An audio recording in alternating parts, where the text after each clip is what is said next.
കേരളം തീർത്തും നിക്ഷേപ വ്യവസായ സൗഹൃദ സംസ്ഥാനമാണെന്നും മറിച്ചുള്ള നിർഭാഗ്യകരമായ ചില പ്രചാരണങ്ങൾ നാടിനെ എങ്ങനെ പ്രതികൂലമായി ബാധിക്കുമെന്ന് തിരിച്ചറിയണമെന്നും മുഖ്യമന്ത്രി പിണറായി വിജയൻ ആവർത്തിച്ചു പറയുന്ന കാര്യമാണ്. പക്ഷേ പലപ്പോഴും വ്യവസായികളോടുള്ള സമീപനത്തിൽ കേരളം ഏറെ പിന്നിലാണെന്നതാണ് യാഥാർത്ഥ്യം. 0.5% FCI നിക്ഷേപം മാത്രമാണ് കേരളത്തിൽ ലഭിക്കുന്നത്. വ്യവസായ സൗഹൃദ സംസ്ഥാനങ്ങളുടെ പട്ടികയിൽ കേരളം 28ാം സ്ഥാനത്താണ്. കിറ്റെക്സ് ഉൾപ്പെടെ നിരവധി കമ്പനികൾ കേരളം വിട്ടുപോയി. BMW കേരളത്തിൽ നിർമ്മാണ പ്ലാന്റ് ആരംഭിക്കാൻ തീരുമാനിച്ചെങ്കിലും പ്രതികൂല സാഹചര്യങ്ങൾ മനസ്സിലാക്കിയതോടെ അവരും പിന്മാറി. എന്തുകൊണ്ടാണ് കേരളത്തിൽ ആരും വരാത്തത് എന്ന ചോദ്യത്തിനുള്ള ഉത്തരമാണ് വ്യവസായികളോടുള്ള നമ്മുടെ സമീപനം. അത് സർക്കാരിന്റെ ഭാഗത്തു നിന്നായാലും കോടികൾ മുടക്കി വൻ വ്യവസായത്തിന് തുടക്കമിട്ട അദാനിയെ രാഷ്ട്രീയത്തിന്റെ പേരിലാണെങ്കിൽ പോലും അപകീർത്തിപ്പെടുത്തുന്നത് പലപ്പോഴായി തുടരുകയാണ്. അംബാനിയുടെ കാര്യവും മറിച്ചല്ല.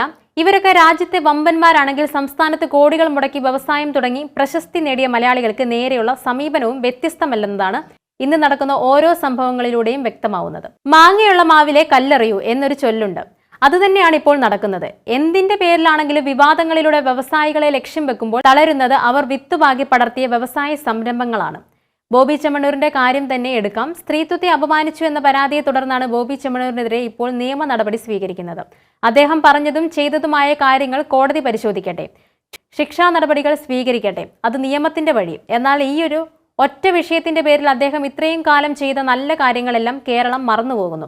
കേരളം പകച്ചുപോയ വയനാട്ടിലെ ഉരുൾപൊട്ടൽ ദുരന്തത്തിലടക്കം ബോബി ചെമ്മണ്ണൂർ നടത്തിയ സേവനവും പുനരധിവാസ പ്രക്രിയയിൽ അദ്ദേഹത്തിന്റെ പങ്കാളിത്തവും എല്ലാം സമൂഹം ഒരു ഒറ്റഘട്ടത്തിൽ പ്രകീർത്തിച്ചതാണ്. പക്ഷെ അതെല്ലാം മറന്നുകൊണ്ടാണ് ഇപ്പോൾ ബോബിക്കെതിരെ വിമർശനങ്ങൾ ശക്തമായി ഉയർന്നത്.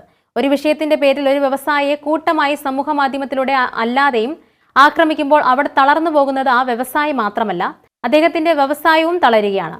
അതിന്റെ പ്രത്യാഘാതം ആ വ്യവസായത്തിന്റെ തണൽ പറ്റി ജീവിക്കുന്നവരിലും ഉണ്ടായേക്കാം. അതൊന്നും ആരും അറിയുന്നില്ല, അല്ലെങ്കിൽ അറിയാൻ ശ്രമിക്കുന്നില്ല എന്നതാണ് യാഥാർത്ഥ്യം. 30 ലക്ഷത്തോളം യുവാക്കളാണ് കേരളം വിട്ട് തൊഴിൽ തേടി അന്യ സംസ്ഥാനങ്ങളിലേക്കും മറ്റ് രാജ്യങ്ങളിലേക്കും പോകുന്നത്. 2030ഓടെ ഇത് 60 ലക്ഷമാകും. ഇതിന് പ്രധാന കാരണം സംസ്ഥാനത്ത് പ്രധാന വ്യവസായങ്ങളില്ല എന്നത് തന്നെയാണ്. അവിടെയാണ് ബോബി ചെമ്മണ്ണൂരും കിറ്റെക്സ് സാബുവും വ്യവസായ മേഖലയിൽ ഉണർവ് പകർന്നത്.